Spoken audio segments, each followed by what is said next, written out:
Hi, good evening. Paul. How are you? Sorry to have kept you that long. How have you been since the election? We haven't spoken. I'm okay. You are good? I'm okay. I'm good. How about you? Where did you vote? On voting day, where did you vote in Boku? I didn't vote. You did not vote because you were not on the ballot. I was on the ballot. You were on the ballot? Yes. And you did not vote. You Why? remember the chaotic incident in Boku? In Boku, okay. Your vote is in Boku? Yes, mine is in Boku. So my family and I, we couldn't go. We wanted to transfer it to Accra so that we could vote. But there was no possibility. It was too late. So we tried to do proxy vote and it didn't happen. You were so outraged about this Igbo chief situation. Still. You are still outraged about it? Yes, not worse. Still. But I'm trying to understand the connection. Igbo chief is claiming land in Ningo area. He says he's bought land. Yeah. Hassan Ayaga, you are from Boku, but of course you're an important politician. What is your connection with? Do you also have land in Ningo? What's your connection with it? I'm a Ghanaian. I can have land anywhere in Ghana. Yeah. Entitled to it as a citizen.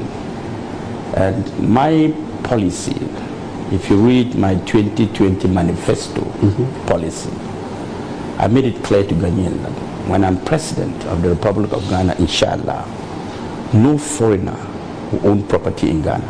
Oh, no foreigner should own property in Ghana? Will own property. Don't you have property in Germany? That is the German law.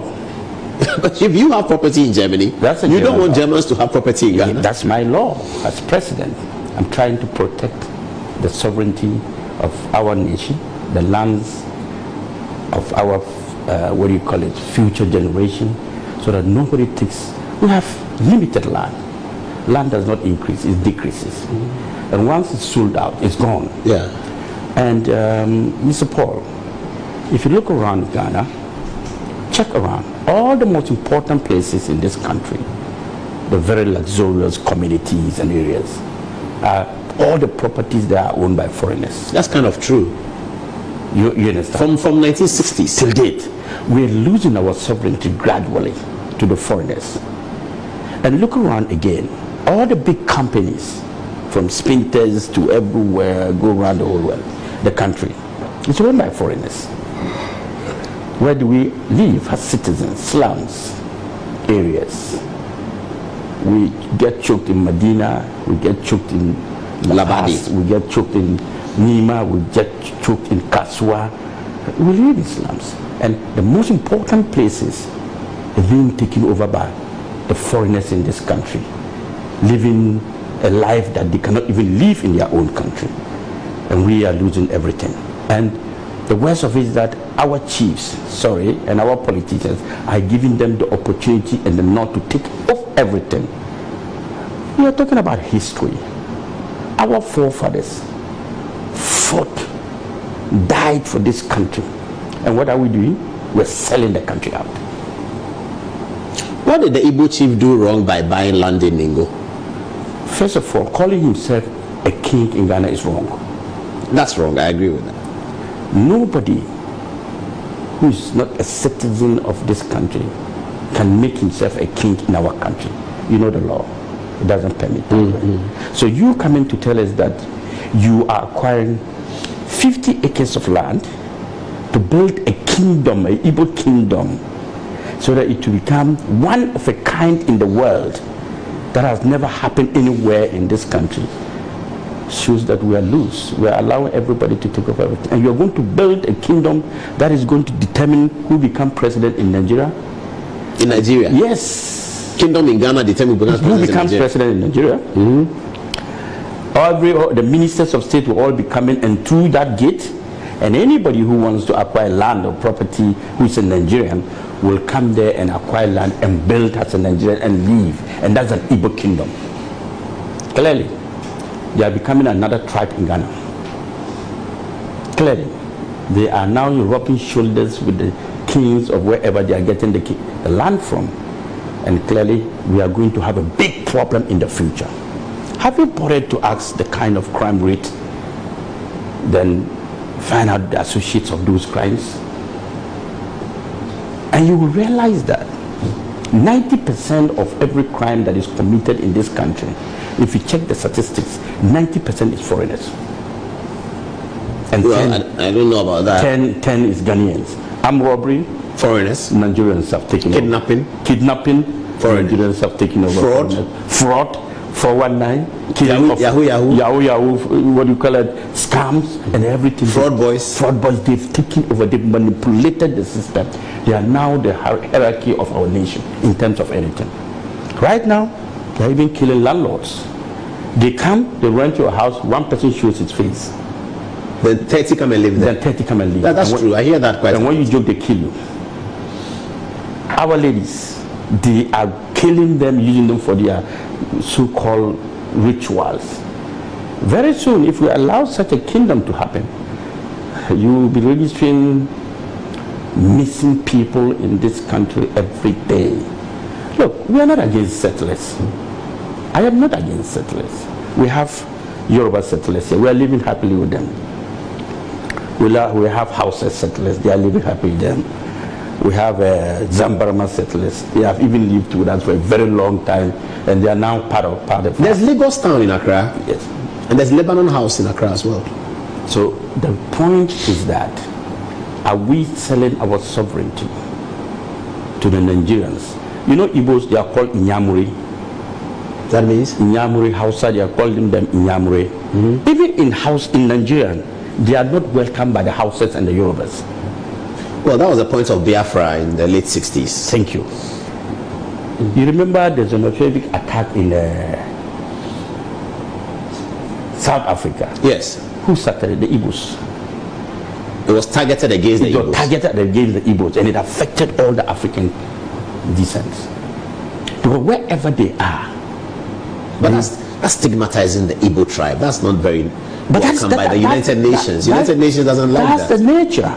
But you cannot stigmatize a tribe. I am not stigmatizing the tribe. I'm stigmatizing their character. That is the way they are. That's their character. I'm defining their character to you. I've lived in Nigeria, don't forget. I schooled in Nigeria. Baruwa College. Myself and Mama Yarga were all in Baruwa College.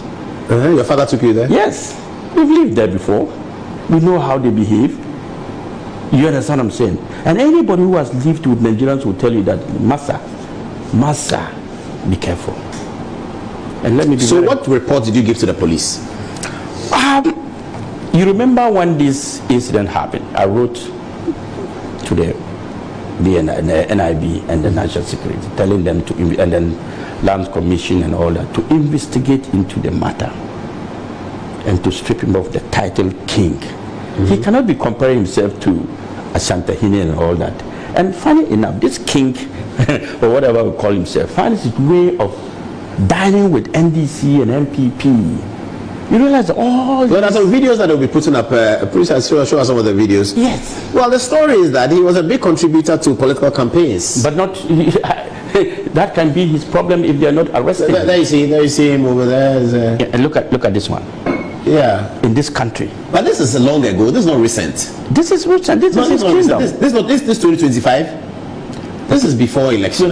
This is before election. Yes. But what is wrong with this and today? It's the same story. Yeah, but he got endorsement from political leadership. That's the point I'm making. Oh, okay, that's what you are making. Yeah, that's Johnson Asidunke sitting down there. The chairman of the NDC. Why? Seated right there. Does it make it right? I'm not saying it's right or wrong, but I'm telling you where he gets his power from. Yes, and he's not going to get it from me. And I'm going to distill that power, and I've done that.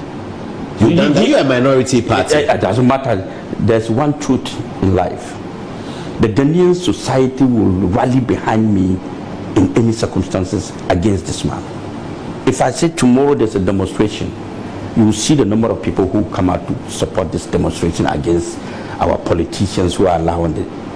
Look, like I said, our forefathers toiled for this nation. They died for this nation. Our current politicians, what are we doing? We're selling out the nation for peanuts. Everybody is welcome in Ghana. Look, you remember in the last parliament, 2 parliaments ago, when I went to parliament, the issue of the U.S. military base in Ghana. Yes. And I fought against it. I said, I will not accept a U.S. military base in Ghana. What happened?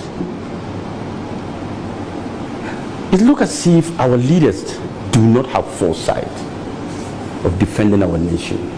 They are more particular about what comes into their pocket than what they should defend. So why did the police arrest him? And for what? Why did they keep him overnight? What was the charge? The charge was that, first of all, he's calling himself a king in Ghana. when he's not a citizen of this country, parading around and going around everywhere and calling himself the king of Ghana, the king of Igbo. Igbos don't have king in Ghana. When you're a foreigner and you're a settler, you come to this country. Our constitutions allow you to be called a chief of your community. So all the settlers in Ghana, like the Yoruba, they have a Yoruba chief. The Hausas, they have a chief. The Zambarama chief.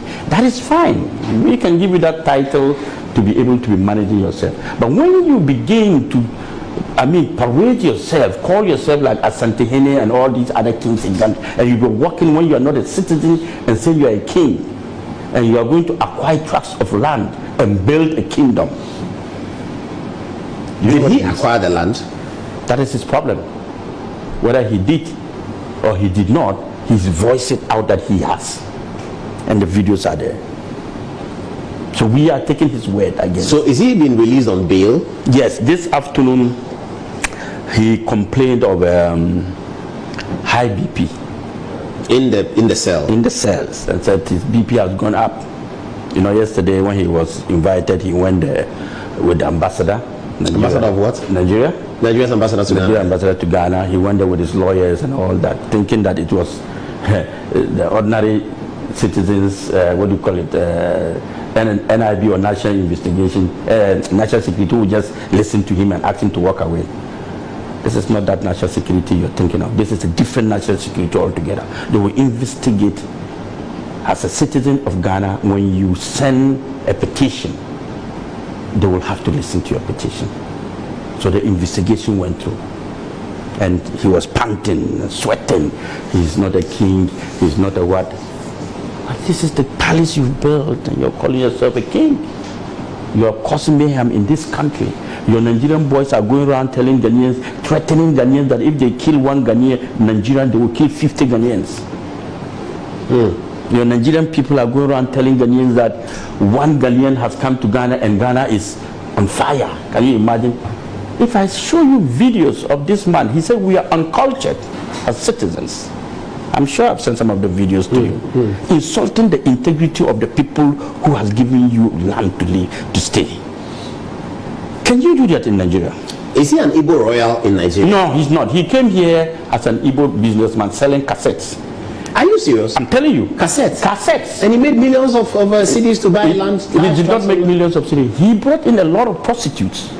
Prostitutes? Ladies. You know the Nigerian ladies on the, what do you call it, cycle and all that? I don't understand.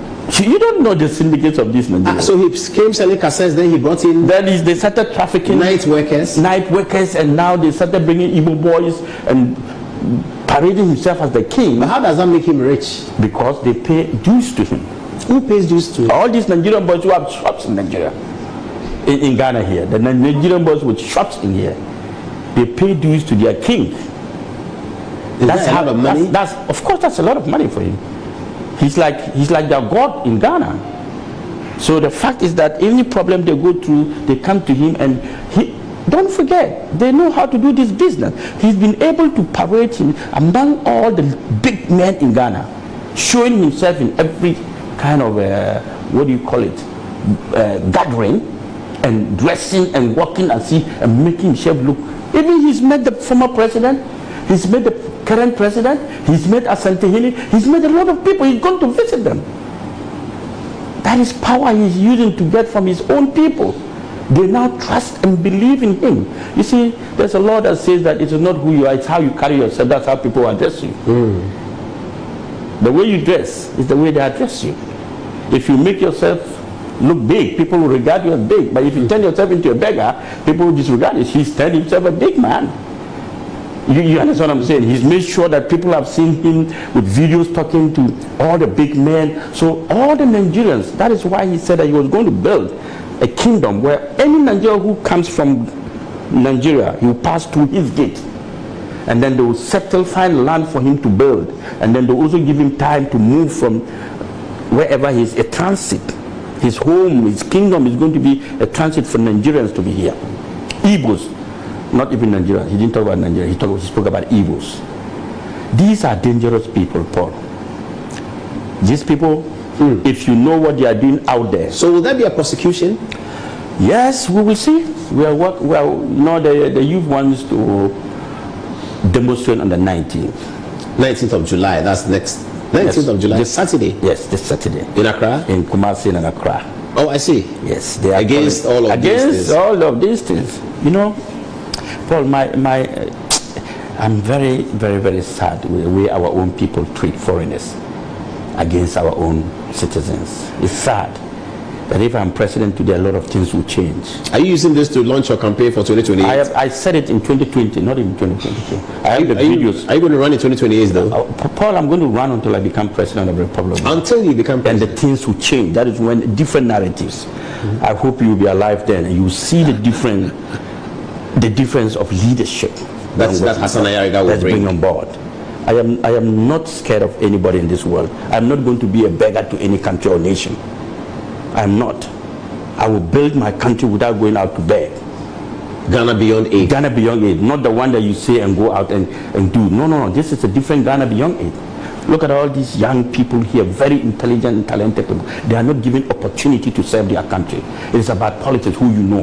When you even have the best brains, you are not given that opportunity. That's true though. And that is why we are suffering. Not because we don't have the men. We do have the men. But the politics is tearing it apart. I'm NDC, I'm NDC and I'm MPP. And that is what is killing us. You know? But the country belongs to us as a nation.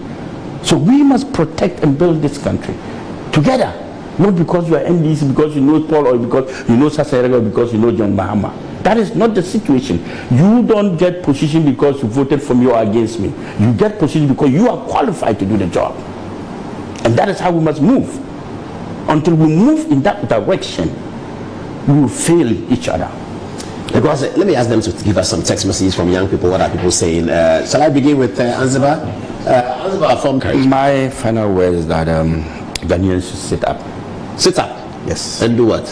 And defend their nation. Defend their sovereignty. With what? Gun? With everything. How can I join the demonstration on Saturday? What do I need to do? I mean, you just need to walk in as. Where is it starting? Where is it ending? It starts at Obra Sport as normal. And then ends where? And ends at under the what do you call it? The shopping mall area. Are we presenting a petition to anyone? We are not presenting a petition. Ghanaians are beginning to understand that certain things they have to take it by themselves and fight for themselves. The politicians are not ready for us. The academia are not ready for us. The chiefs are not ready for us. Since this story came up, have you had any politician? That's quite disappointing, I have to say. We've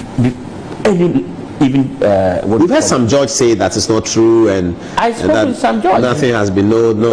I spoke with some judge, and I asked him, and he said that look, Mr. Ayariga, the issue of the fact of the matter is that, to be very honest, this man has played with both parties, and he doesn't know what to say. But what he can say is that there is no such land in Ningo Prampram being sold to this gentleman. He has spoken to his chiefs. His chiefs has called all the elders. They've had a meeting, and no one among the royal has come out to say they have sold land out to the man. But I told him, look, that is not the end of the case. The case is that sometimes you might not have given him the land, but you sold the land out to what do you call them, estate developers, and then they in turn sell it out to him. Oh, okay. It's normal. So if he says he has it, he has it. Probably didn't buy it from the chief and bought it from the private developer. What can you say? No. But the Greater Accra Regional House of Chiefs has also removed him from the list that I think he was already on. Yes, they have to, because these people are not people you can just take them for granted. They have a long-term plan. Look, I'm even told Chinese are about to build 20,000 homes. Where? Somewhere around the Ningo Prampram top there. I see it told. Yes. So you see, to create a Chinese town. Exactly. But there's a Chinatown in central London. That is where they sell food stuff, not homes. Yeah, it's not homes. Yeah, they sell Chinese medicine, Chinese medicine, Chinese restaurant, and all that. If you go there, that's what they do. They don't have a whole city called Chinatown. No, yeah, that's true. You understand what I'm saying? So those places, they will not allow you to do that. Look, when I was talking about no foreigner to buy land in Ghana, you cannot go to China and buy property there. No matter how rich you are, you can own property in China. I see. No matter how rich you are, you can't own a gun in China. But here, Chinese are holding weapons, Lebanese are holding weapons, Nigerians are holding weapons, all the tribes are holding weapons, and they are being given licenses to kill Ghanaians. Come on, who does that? Who behaves in this manner? Why would you give licenses to foreigners to shoot at your people? Why do you have the police and other security institutions to defend them if there's a problem, but not to give them weapons against your people? So what laws are we passing? What laws are we looking at? Paul, we have a serious problem in this country. But you see, let me leave you one word.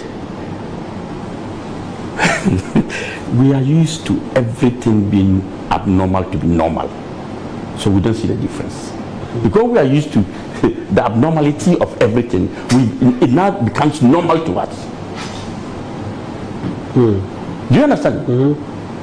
Everything that we are doing and is not normal, with time, we are used to it, it becomes normal for us. So when we don't have roads, we see as normal. When our gutters are choked, and it rains 30 minutes, and then the whole country is flooded, we see it to be normal. When we don't have water, we see it to be normal. When there's no electricity, life goes off, we see it to be normal. Not anymore. The young people are demanding that is what good we see now. governance. Not anymore. But be honest with you, the young people have a leader now. In Hassan Ayaga. In Hassan Ayaga. Amen. Inshallah, 2028, the difference will come. Okay, I'll leave it here. And then don't forget, you might also get Cocoa Board.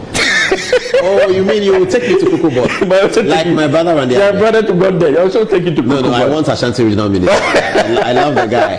Amakuhile is making it look so nice. So you want the regional minister? I want Ashanti Regional Minister. I want where you can protect the wealth of Ghana. Rwanda is protecting the wealth of Ghana. So you also go there and protect the wealth of Ghana for us. All right, please, can you give us 2 more text messages and then wrap it up? Maybe Patty first. What are we saying? Honorable Hassan Ayaga, good evening. Paul. How are you? Sorry to have kept you that long. How have you been since the election? We haven't spoken. I'm okay. You are good? Yeah, I'm okay. I'm good. How about you? Where did you vote? On voting day, where did you vote in Boku? I didn't vote. You did not vote because you were not on the ballot? I was on the ballot. You were on the ballot? Yeah. And you did not vote? You remember the chaotic incident in Boku? In Boku, okay. Your vote is in Boku? Yes, mine is in Boku. So my family and I, we couldn't go. We wanted to transfer it to Accra so that we could vote. But there was no possibility. It was too late. So we tried to do proxy vote and it didn't happen. You were so outraged about this Igbo chief situation. Still. You are still outraged about it? Yes, not worse. Still. But I'm trying to understand the connection. Igbo chief is claiming land in Ningo area. He says he's bought land. Yeah. Hassan Ayaga, you are from Boku, but of course you're an important politician. What is your connection with? Do you also have land in Ningo? What's your connection with it? I'm a Ghanaian. I can have land anywhere in Ghana. Yeah. Entitled to it as a citizen. And my policy, if you read my 2020 manifesto policy, I made it clear to Ghanaians that when I'm president of the Republic of Ghana, inshallah, no foreigner will own property in Ghana. Oh, no foreigner should own property in Ghana? Will own property. Don't you have property in Germany? That is the German law. But if you have property in Germany, you don't want Germans to have property in Ghana? That's my law as president. I'm trying to protect the sovereignty of our nation, the lands of our, future generation, so that nobody takes. We have limited land. Land does not increase, it decreases. And once it's sold out, it's gone. Yeah. And Mr. Paul, if you look around Ghana, check around all the most important places in this country, the very luxurious communities and areas, all the properties that are owned by foreigners. That's kind of true. You understand? From 1960s till date, we're losing our sovereignty gradually to the foreigners. And look around again, all the big companies, from Spinters to everywhere, go around the whole world, the country, it's owned by foreigners. Where do we live as citizens? Slums, areas. We get choked in Medina, we get choked in Labadi, we get choked in Nima, we get choked in Kaswa. We live in slums. And the most important places are being taken over by the foreigners in this country, living a life that they cannot even live in their own country. And we are losing everything. And the worst of it is that our chiefs, and our politicians are giving them the opportunity and the nod to take off everything. We are talking about history. Our forefathers fought, died for this country. And what are we doing? We're selling the country out. What did the Igbo chief do wrong by buying land in Ningo? First of all, calling himself a king in Ghana is wrong. That's wrong. I agree with that. Nobody who is not a citizen of this country can make himself a king in our country. You know the law. It doesn't permit that. So you coming to tell us that you are acquiring 50 acres of land to build a kingdom, an Igbo kingdom, so that it will become one of a kind in the world that has never happened